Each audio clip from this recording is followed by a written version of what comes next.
Hi friends, God of masses నటసింహం Nandamuri Balakrishna Bobby Kohli direction లో present NBK 109 మూవీలో నటిస్తున్నారనమాట. హ్యాట్రిక్ హిట్ మూవీల తర్వాత బాలకృష్ణ నటిస్తున్న ఎన్బికే 109 మూవీపై భారీ స్థాయిలో అంచనాలు ఉంది. రీసెంట్ గా ఎన్బికే 109 మూవీకి సంబంధించిన ఫస్ట్ గ్లిమ్స్ ను రిలీజ్ చేయగా అదిరిపోయే విధంగా రెస్పాన్స్ అయితే వచ్చిందనమాట.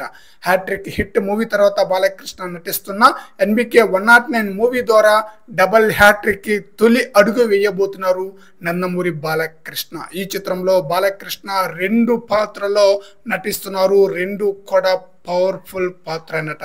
అయితే ఒక పాత్ర 1980 నాటి నేపథ్యంతో రాబోతున్న చిత్రం కాబట్టి అప్పటి కాలానికి సంబంధించిన పొలిటికల్ ఎపిసోడ్ లో బాలకృష్ణ ఒక పాత్రలో అదిరిపోయే యాక్షన్ సీన్స్, పొలిటికల్ డైలాగ్స్ చాలా చాలా బ్రహ్మాండంగా ఉండబోతుందట. ఈ చిత్రంలో బాలీవుడ్ యాక్టర్ అయిన బాబీ డియోల్ మెయిన్ విలన్ గా నటిస్తూ ఉండగా ముగ్గురు హీరోయిన్లు నటిస్తున్నారు. చాందిని చౌదరి, ఊర్వశి రౌతెల్ల, అలాగే శ్రద్ధ శ్రీనాథ్.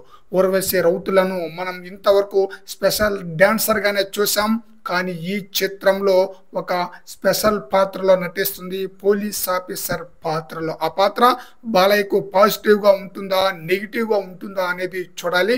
అయితే చాలా మంచి పాత్ర అని చెప్పాలి తనది. ఈ మూవీ అక్టోబర్ లో రిలీజ్ చేసే అవకాశం అయితే ఉంది. వాస్తవంగా ఏపీలో జరగబోతున్న ఎలక్షన్ కి ముందుగా ఈ మూవీని రిలీజ్ చేయడానికి ప్లాన్ చేశారు, కానీ అది కుదరలేదన్నమాట. అందువలన ఈ చిత్రం పోస్ట్ పోన్ అయింది. మరి చూద్దాం బాబీ కోహ్లీ ఎన్బికే 109 మూవీకి ఎలాంటి హిట్ అందిస్తారనేది.